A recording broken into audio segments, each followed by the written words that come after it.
नियत में खोट। गीता को जन्म से ही एक चीज उसके परिवार से मिली थी और वो थी जिम्मेदारी। बेटा गीता, बाजार से ब्रेड लेकर आ जा।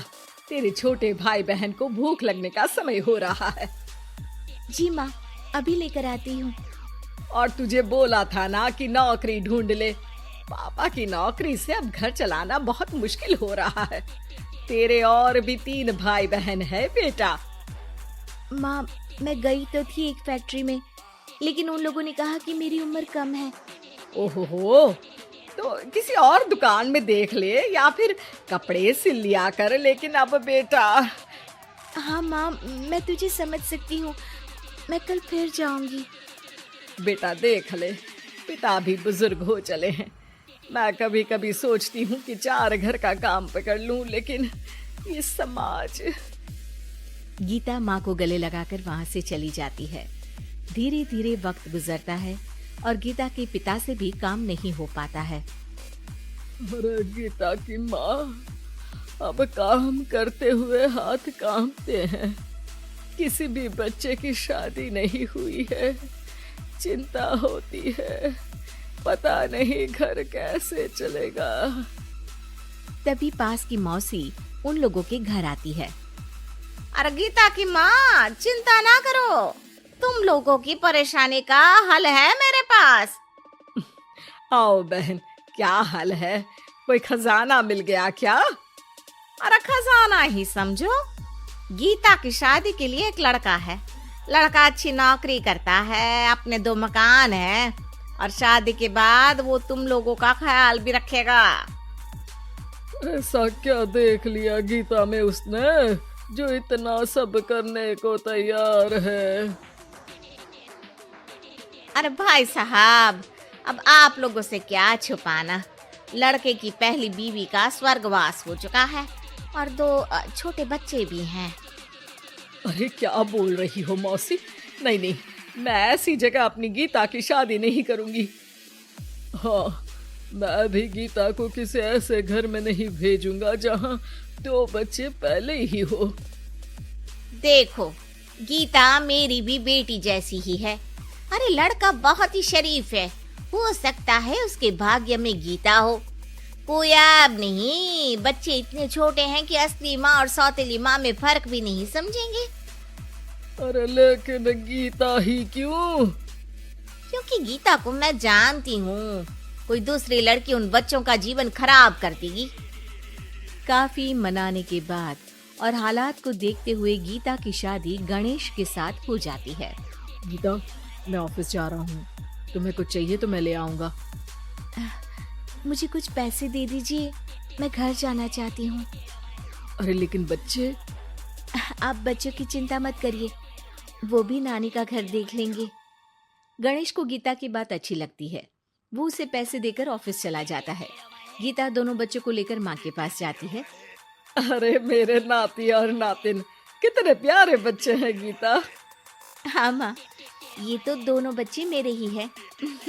चलो जाओ, अपने मामा और मौसी के साथ खेलो। फिर क्या था, गणेश के बच्चों को ननिहाल और गीता को अपने घर को पालने के लिए गणेश का सहारा मिल जाता है। माँ, ये पैसे ले ले, इनसे तू घर की टूटी छत बनवा लेना और राशन डाल लेना। और हाँ, मैं ना ये कपड़े भाई बहनों के लिए लाई हूँ।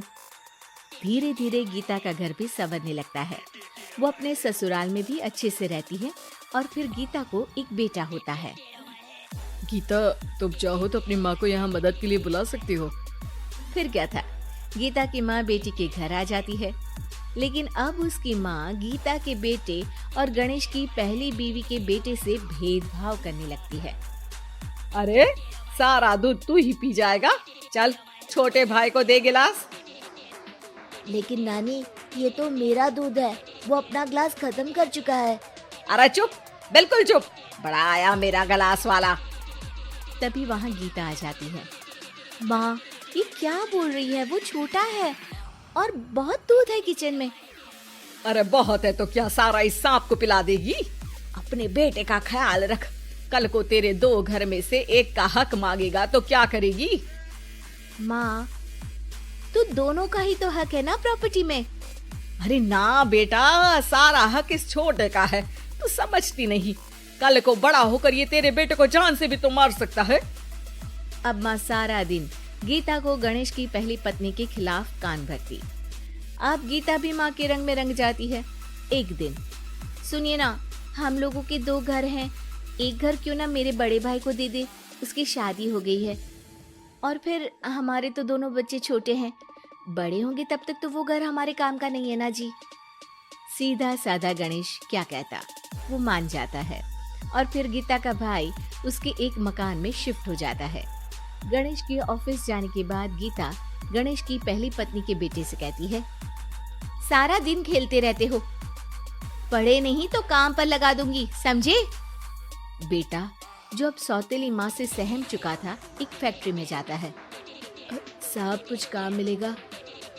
बेटा, मुझे एक ऑफिस बॉय की जरूरत है, लेकिन तुम तो अच्छे घर के लगते हो।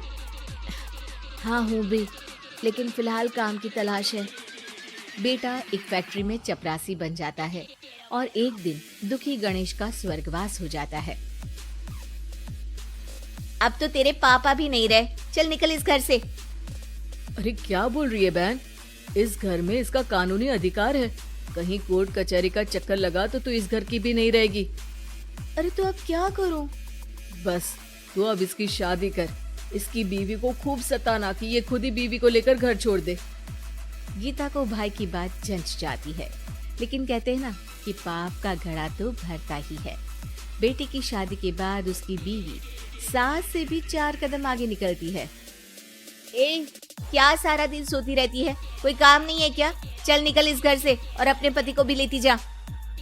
हाँ हाँ तो चली जाती हूँ, वैसे भी ससुर जी के 2 मकान हैं, तो एक तो हमारा ही है, बस अब तो आप हमें अलग ही कर दो।